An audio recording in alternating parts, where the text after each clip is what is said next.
오늘 이 아침 우리가 함께 묵상할 말씀은 호세아 14장 9절 말씀입니다. 호세아 마지막 장의 마지막 절인데요. 이 말씀 함께 읽고 오늘 호세아 마지막 말씀을 함께 좀 나누도록 하겠습니다. 지혜로운 사람은 여기에 쓴 것을 깨달아라. 총명한 사람은 이것을 마음에 새겨라. 주님의 길은 올바르다. 의로운 백성은 그 길을 따라 살아가지만 죄인은 비틀거리며 넘어질 것이다. 아멘. 이제 오늘로 호세아서가 마무리됩니다. 호세아서 끝까지 함께 달려와 주셨는데요. 1장부터 14장까지 세어보면 전체 197절이더라고요. 이 절이 이제 이 한 절로 마무리가 됩니다. 197절의 이 호세아서를 여러분 한 호흡으로 쭉 한번 살펴보시면 두 가지 이야기의 끊임없는 반복인 것을 이게 볼 수가 있는데, 이스라엘의 하나님을 향한 끊임없는 이 배신의 이야기, 그리고 다른 한편으로 그럼에도 결코 포기하지 못하시는, 안 하시는 하나님의 사랑 이야기입니다. 이 사랑의 이야기가 14장에서 이제 절정에 이르죠. 내가 그들의 반역하는 병을 고쳐주고 기꺼이 그들을 사랑하겠다라는 말씀도 있고, 내가 이스라엘 위에 이슬처럼 내릴 것이니 라는 말씀과 그들이 다시 내 그늘 밑에 살면서 라는 이런 말씀들을 볼 때 이 호세아서 14장은 이스라엘 향한 하나님의 사랑의 그 고백 절정이 아닌가 싶습니다. 하나님께서 반역하는 이스라엘을 직접 고쳐주시고 그들에게 생명의 열매 자체가 되어준다고 하시니 이 얼마나 또한 좋은 소식입니까? 그런데 호세아서가 이런 좋은 소식으로만 마무리되지 않고 있다는 겁니다. 이 뭔가 달달한 이 사랑 이야기로 끝나지 않고 호세아서가 오늘 본문의 말씀으로 끝을 맺고 있습니다. 지혜로운 사람은 여기에 쓴 것을 깨달아라. 총명한 사람은 이것을 마음에 새겨라. 주님의 길은 올바르다.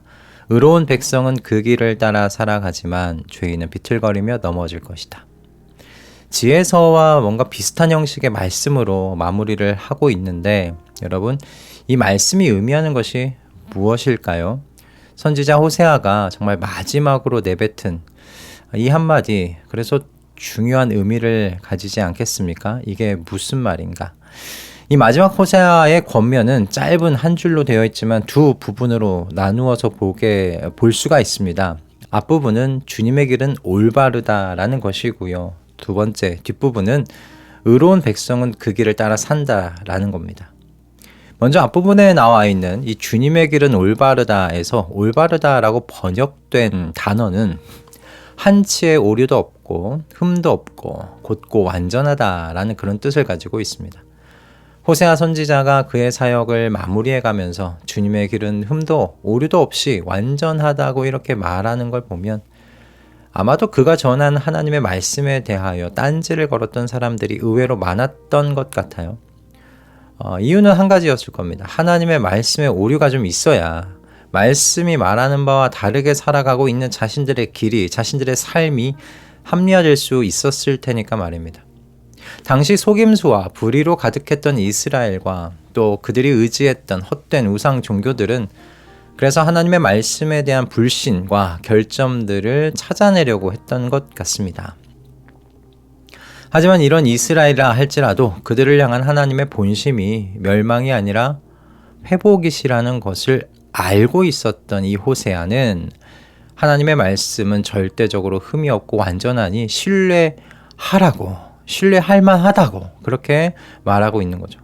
시편 1편에 이런 말씀이 나옵니다. 복 있는 사람은 오직 여호와의 율법을 즐거워하여 그의 율법을 주야로 묵상하는 자로다.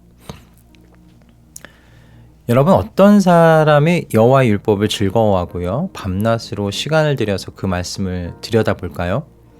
하나님의 말씀이, 여호와의 말씀이 절대적이고 흠이 없고 완전하다고 믿는 사람이겠죠. 그렇게 믿어야 밤낮으로 시간을 들여서 말씀을 묵상할 수 있지 않겠습니까? 반역하는 병을 고쳐주는 것으로 하나님께서 끝내지 않으시고 그들에게 생명을 주는 이슬이 되어주시고 당신의 그늘 밑에 살면서 풍요를 누리게 해주시려는 이 하나님께서 주신 말씀을 신뢰하는 것이 그래서 총명하고 지혜로운 사람이라고 지금 이야기하는 거죠. 그런데 하나님의 말씀을 신뢰하고 있다는 걸 그럼 어떻게 알 수 있겠어요? 입술에서 나오는 말로 아는 겁니까? 아니죠. 호세아의 정의는 매우 단순합니다. 그 길로 다니는 사람입니다.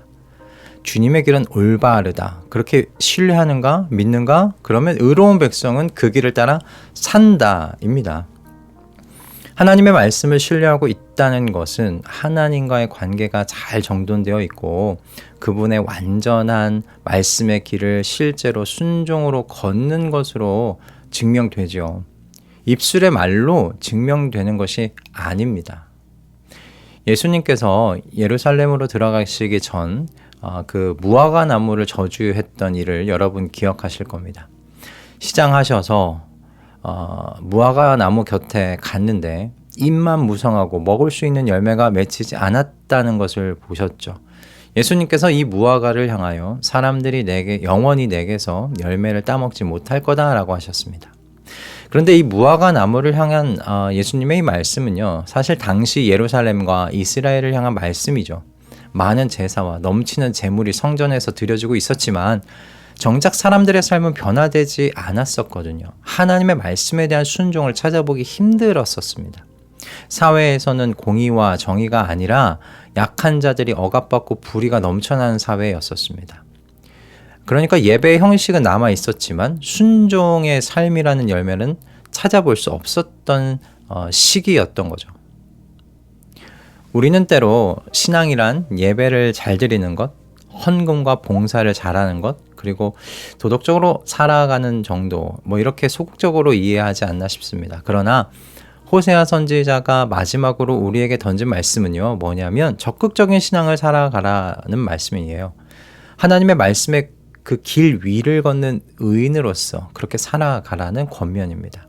용서하라는 말씀, 섬기라는 말씀, 사랑하라는 말씀, 공의와 정의를 강물같이 흐르게 하라는 이 말씀, 이 머리와 마음 속에만 아는 말씀으로 남겨두지 말고 한 걸음씩 실제로 그 길 위를 걸어가 보라는 말씀이죠.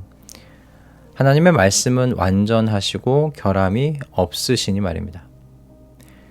그러나 하나님의 말씀에서 결점을 찾으려는 사람들이 많은 이 세상 속에서 하나님의 말씀의 길을 따라 걷는다는 것이 정말 쉽지만은 않은 일입니다.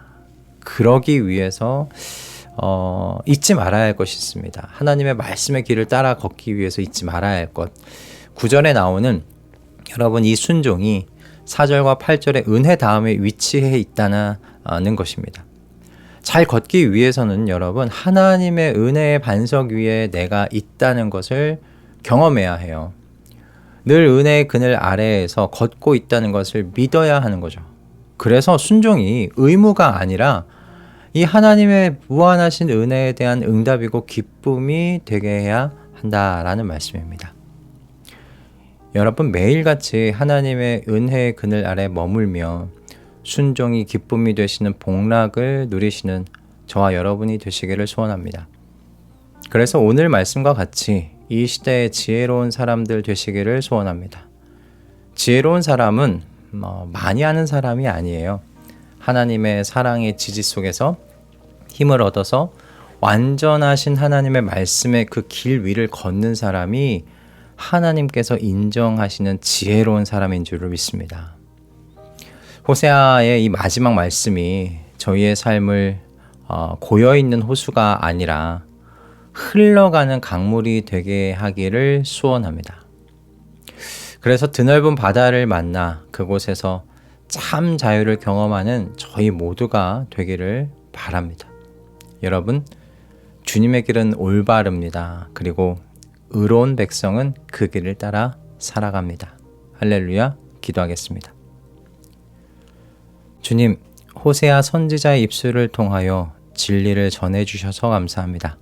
지혜로운 사람, 총명한 사람은 하나님의 말씀이 완전한 줄 알아 그 말씀을 마음에만 두는 것이 아니라 그 말씀의 길을 따라 살아가는 사람인 것을 고백합니다. 주님께서 한량없는 사랑과 은혜를 저희에게 주신 것 분명하오니 이 사랑과 은혜의 반석 위에 뿌리를 내리고 힘을 얻어서 주님의 말씀을 의심하고 부정하는 이 세상 속에서 이 말씀이 진리라는 것을 살아내어 증명하도록 도와주시옵소서. 그렇게 살아있는 말씀의 증인들로 살 수 있도록 은혜 내려 주시옵소서. 오늘도 주신 말씀에 감사드리오며 우리 주 예수 그리스도의 이름으로 기도드립니다. 아멘.